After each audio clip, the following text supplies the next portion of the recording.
Welcome to my channel. Subscribe to the channel and listen to my stories every day. The email arrived one crisp Tuesday morning, its subject line radiating promise, exclusive weekend invitation, private island retreat. At first glance, it seemed too good to be true. A private jet to a luxurious island owned by William Fellows, one of our firm's wealthiest clients. All expenses covered. It sounded like the kind of corporate opportunity you read about in glossy magazines but never experience firsthand. Lucy's reaction was immediate and unrestrained. A weekend in paradise? Of course, we're going, she exclaimed, her eyes shimmering with excitement. She barely let me finish reading the details. I couldn't blame her. Life had become a grind for both of us, a carousel of long workdays and brief, quiet evenings. She was the vivacious customer ambassador at our marketing firm, endlessly charming and seemingly untouchable. I, Mark, led the IT team, a far less glamorous role that suited my pragmatic personality. We complemented each other well, or so I believed. Our lives weren't lacking in material comforts. Two beautiful kids, Emma and Daniel, filled our home with laughter and chaos. The newly renovated house we'd worked tirelessly on stood as a testament to our shared efforts. Still, the spark between Lucy and me had dimmed over time, buried under the weight of everyday responsibilities. The idea of escaping the monotony for a weekend seemed appealing, even if something about the invitation unsettled me. Why were we both invited? I asked Lucy as she twirled a strand of her blonde hair. I mean, doesn't it seem odd for both an IT lead and a customer ambassador to attend? She waved my question away. William's just being generous. You know how these high-profile clients are. He probably wants the whole team there to butter us up. I let it go, chalking my unease up to overthinking. The chance to spend a few days away from deadlines and stress wasn't something I could easily pass up. Friday arrived, and with it, the private jet that would ferry us to the island. The plane's leather seats and personalized service set the tone for what was to come. Lucy was practically bouncing with excitement, her energy infectious. I tried to match her enthusiasm but found myself distracted by the subtle undercurrent of nerves that refused to leave me. When the island came into view, I couldn't suppress a whistle. White sand beaches curved in perfect crescents, bordered by lush greenery and turquoise waters.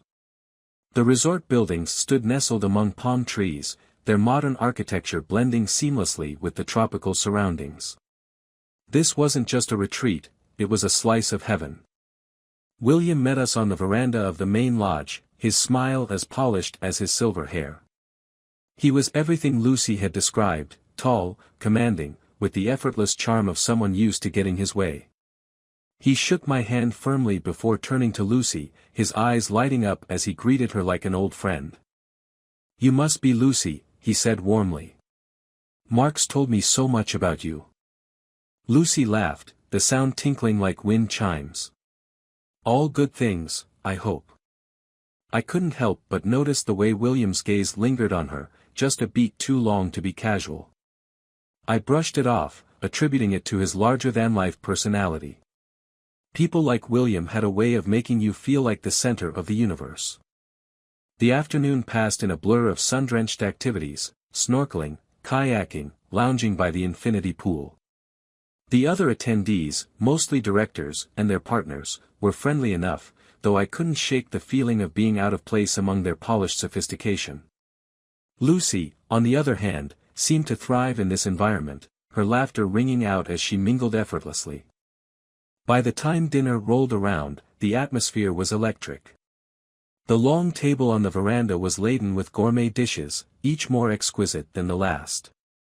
Candlelight flickered in the gentle breeze, and the sound of waves lapping against the shore provided a soothing backdrop. William, seated at the head of the table, raised his glass for a toast. To new beginnings, he declared, his eyes sweeping over the group before settling on Lucy. May this weekend bring us closer, both professionally and personally. The toast was met with enthusiastic clinks of glasses, but I found myself swallowing uneasily. There was something in William's tone, a subtle weight that hinted at layers beneath his words. After dinner, the group dispersed to the lounge for drinks and conversation. I hung back, nursing a whiskey as I watched Lucy chatting animatedly with William. Their ease with each other was undeniable, and though I told myself there was nothing to worry about, a seed of doubt had been planted. When we returned to our suite that night, Lucy was unusually affectionate. She pulled me close, her kisses urgent and her touch electric. It was as if the island's intoxicating allure had breathed new life into our marriage, and for a moment, I let myself believe everything was perfect.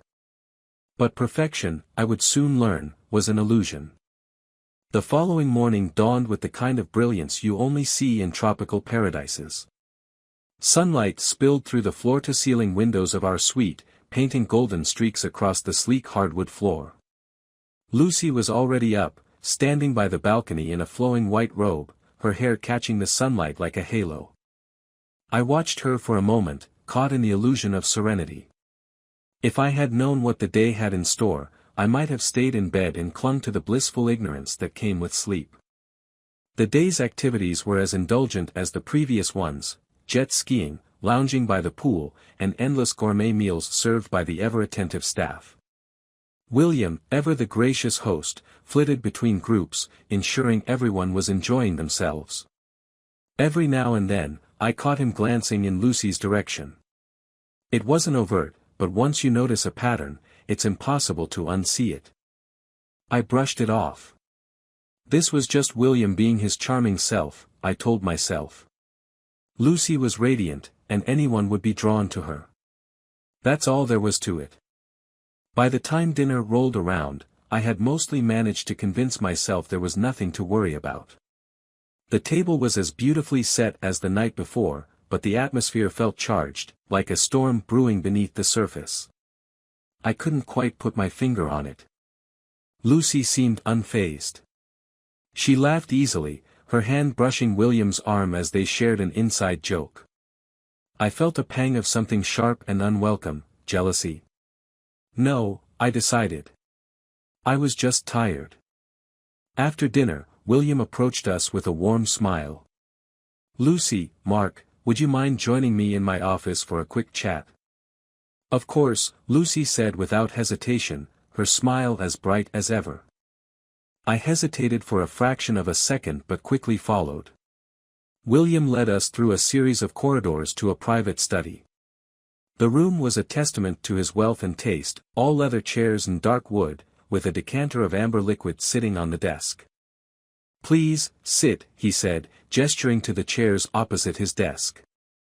He poured himself a glass of what I assumed was some rare whiskey, then sat down and studied us for a moment. His expression was unreadable, a mask of calm that only deepened my unease. "I wanted to thank you both for coming this weekend," he began. "It's been a pleasure getting to know you better. Especially you, Lucy." She smiled, a faint blush creeping into her cheeks. "The pleasure's all mine, William. This has been an incredible experience." He leaned back in his chair, swirling the whiskey in his glass. "I hope you felt welcome here. My home is always open to people who appreciate life's finer things." I nodded, unsure of where this was going. "It's been wonderful." "Really?" William's eyes flicked to mine briefly before settling on Lucy. "I'll get straight to the point. I've grown quite fond of Lucy over the past few months. She's intelligent, charismatic, and frankly, unlike anyone I've ever met." I stiffened, a cold weight settling in my chest. Lucy's smile faltered, but she quickly recovered. "Thank you, William," she said, her tone cautious. "That's very kind of you." He leaned forward, his elbows resting on the desk. "I don't believe in wasting time. So here it is, I would like to spend the rest of the weekend with you, Lucy. Just the two of us." The words hung in the air like a thunderclap. For a moment, I thought I had misheard him. Surely, he wasn't serious. "What?" I said, my voice harsher than I intended. William didn't flinch. He turned to me, his gaze steady. Mark, I'm a man who values honesty and directness.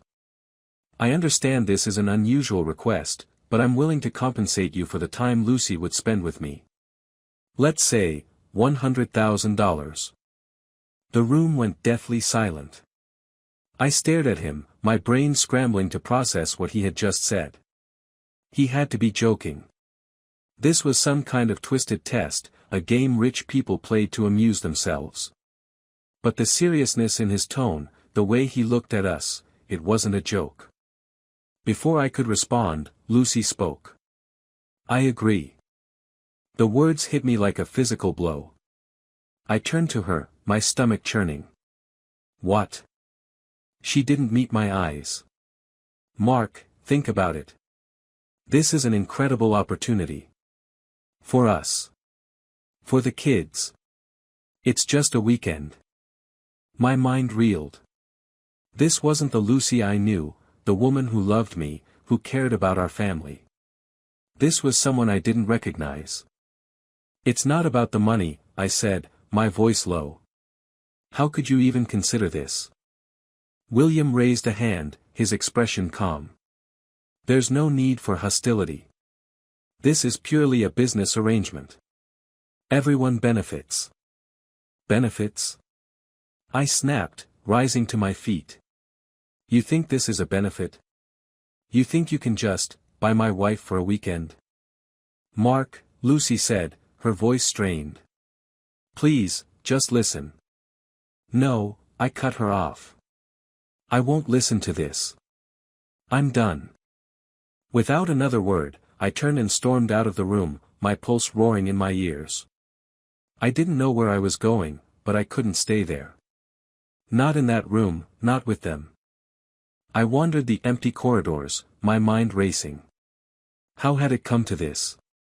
How had I ended up married to someone who could even entertain such a proposition?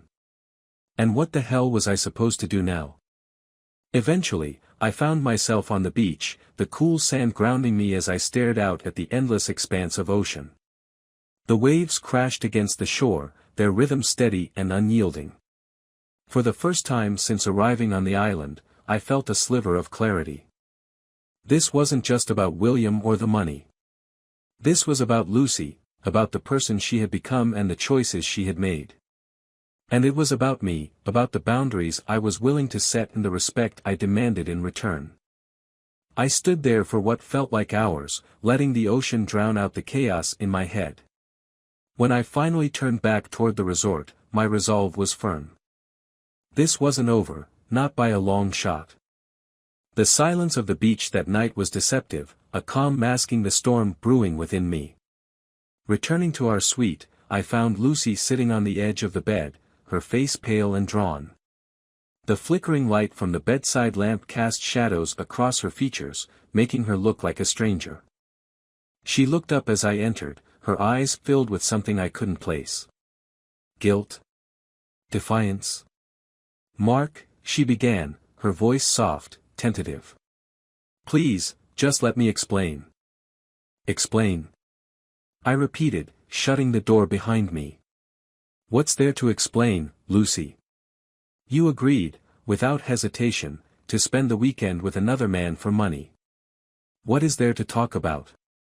Her hands twisted in her lap as she tried to find the words. It's not what you think. Not what I think. I barked out a laugh, bitter and sharp. You told me you agreed, Lucy. What else am I supposed to think? It's complicated, she said, her voice trembling. You don't understand the pressure I've been under, the expectations at work. This isn't about work. I snapped. This is about us. About our marriage, our family. And you just threw it all away for, what? A paycheck? Lucy stood, her hands clenched into fists. It's not just a paycheck, Mark. It's a chance for us to have a better life. To give Emma and Daniel everything they could ever need. Don't you see that? What I see, I said, my voice cold, is someone I don't recognize anymore. Someone who values money more than her dignity. More than her family. Her face crumpled, and for a moment, I thought she might break down. But then she squared her shoulders, her jaw tightening. You don't get to judge me, Mark. You're not the one who's had to fight for every opportunity, to charm and network and deal with clients like William just to keep things afloat. Don't turn this on me, I said, my voice low and dangerous. I've supported you through everything. I've worked just as hard, if not harder, to build the life we have. And now you're telling me it wasn't enough? Tears welled up in her eyes, but she didn't let them fall. I don't expect you to understand. You've always been content with what we have, with the status quo. But I've wanted more, Mark. For us. For the kids. And if that means making sacrifices. Sacrifices? I cut her off, my voice rising. Selling yourself to a man like William isn't a sacrifice, Lucy. It's a betrayal. Of me. Of everything we've built together.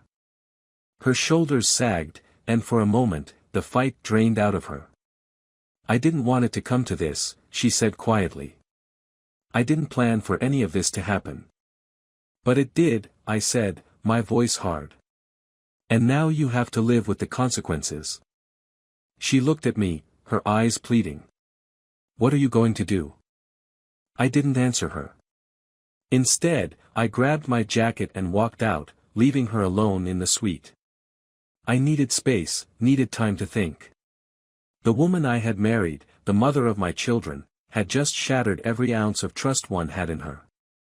And I didn't know if it could ever be repaired. I spent the rest of the night wandering the island, avoiding the other guests and the suffocating charm of William Fellows. My mind raced with questions I didn't have answers to. How long had Lucy been this way? Had she always been willing to compromise her values for ambition, or had something changed over the years? By dawn, I knew what I had to do. This wasn't just about confronting Lucy or standing up to William. This was about taking control of a situation that had spiraled far beyond anything I could have imagined. Back in the suite, Lucy was asleep, curled into a ball on the bed. She looked small, vulnerable, nothing like the confident, driven woman I had known. For a moment, I felt a pang of guilt. But it was quickly overshadowed by the weight of her betrayal. I showered, dressed, and made my way to William's office. He was there, of course, looking as polished as ever in a crisp white shirt and tailored slacks. He greeted me with a smile that didn't reach his eyes. "Mark," he said smoothly, gesturing for me to sit. "What can I do for you?" "I want to talk," I said, my voice steady. "About last night." He leaned back in his chair, his expression unreadable. "I assume you've had time to think about my offer." "I have," I said. "And I've come to a decision." His eyebrows lifted slightly, the only sign of surprise. "Oh. I'm not going to fight you," I said, leaning forward. "If Lucy wants to stay, that's her choice. But I need you to understand something, William. You may think you hold all the cards, but you don't." His smile faltered. "What are you implying?" I pulled my phone from my pocket and placed it on the desk. "Let's just say I've done a little research. About you. About this island. And about the clients you've entertained here." His eyes narrowed. "I don't appreciate threats, Mark." "This isn't a threat," I said, my voice cold. "It's a promise. If you think you can use your wealth and influence to ruin my life, you're wrong. I've got enough on you to make sure that doesn't happen." For a moment, neither of us spoke. The tension in the room was palpable, a battle of wills playing out in the silence. Finally, William leaned forward, his expression hard. "You've made your point, Mark. But let me make mine. People like you don't win against people like me." "Maybe not," I said, standing. "But I'm willing to try." As I turned to leave, he called after me. "This isn't over, Mark." I didn't bother responding. Because for me, it already was. The rest of the weekend passed in a tense blur. Lucy kept her distance, her face a constant mask of unease. I barely saw her during the days, as I spent most of my time exploring the island and finalizing my plan. By the time Monday morning arrived, the once luxurious retreat felt more like a prison. We boarded the private jet back to the mainland in silence.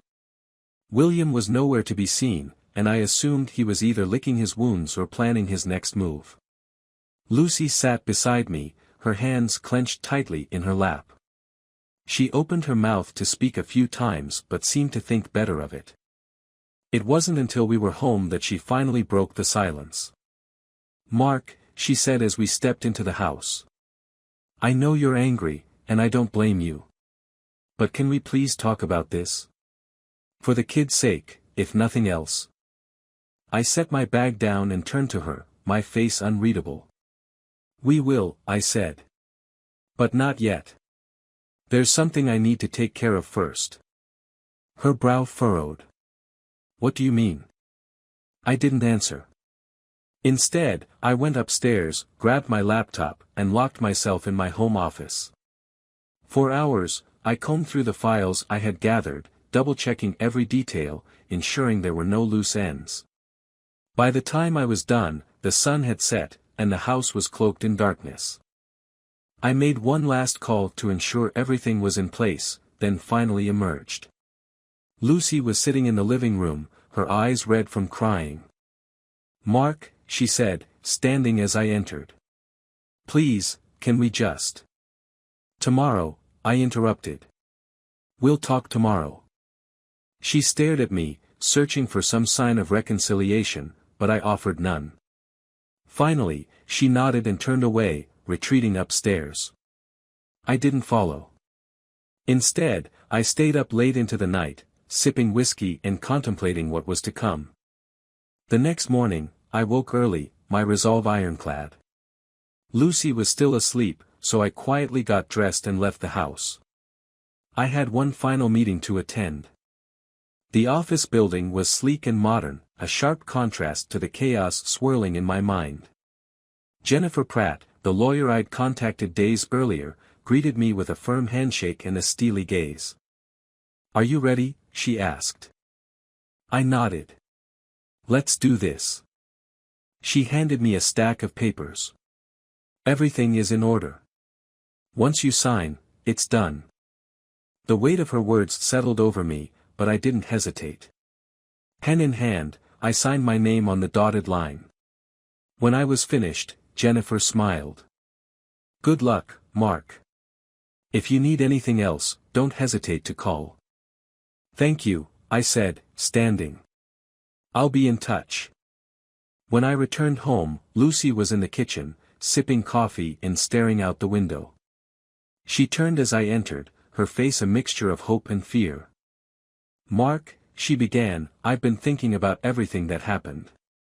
About us. I know I made a mistake." I held up a hand, cutting her off. "Lucy, stop."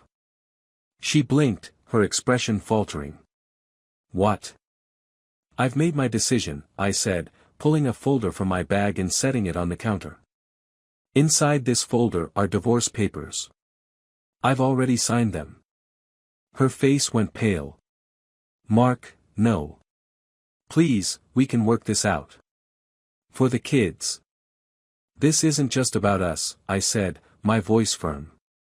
"It's about what kind of example we're setting for Emma and Daniel. What kind of people we want them to become. And I can't stay in a marriage built on lies and betrayal." Tears streamed down her face as she opened the folder, her hands trembling. "You can't mean this. After everything we've been through." "I do," I said, my tone leaving no room for argument. "You made your choice, Lucy. Now I'm making mine." She sank into a chair, sobbing, but I didn't stay to console her. Instead, I grabbed my keys and left the house, my heart heavy but resolute. 2 weeks later, the story broke. William Fellowes' name was splashed across every major news outlet, his carefully curated empire crumbling under the weight of scandal. Anonymous sources had provided proof of his shady business dealings, tax evasion, and unethical practices, all tied to the very island where he had hosted his exclusive retreats. The media frenzy was relentless, and it wasn't long before authorities got involved. William's assets were frozen, his reputation destroyed. And while he publicly denied the allegations, the evidence was damning. I watched it all unfold from the comfort of my living room, a glass of whiskey in hand. A small, satisfied smile played on my lips as I turned off the TV. Justice had been served. The surprise came weeks later, when Lucy asked to meet me at a coffee shop near our old house. I arrived expecting another plea for reconciliation, but what she said blindsided me. "I knew about the files, Mark," she admitted, her voice barely above a whisper. "I saw them on your laptop before you left for William's office." I stared at her, my mind racing. "What are you talking about?" She took a deep breath. "I copied them, Mark. And I'm the one who sent them to the media." The world seemed to tilt as I processed her words. "Why would you do that?" "Because I wanted to fix what I broke," she said, her eyes shining with tears. "I know I can't undo what I did to us, but I couldn't let him get away with it. I needed to do something, to make things right." For the first time in weeks, I saw a glimmer of the woman I had fallen in love with. But it wasn't enough to change the past. "Thank you," I said after a long pause. "But this doesn't change anything between us." She nodded, her expression resigned. "I know. I just wanted you to know." As I walked out of the coffee shop, I felt a strange mix of emotions, vindication, sadness, and a hint of closure. Lucy had made her choice, and so had I. But in the end, justice had been served, and life, as always, would go on.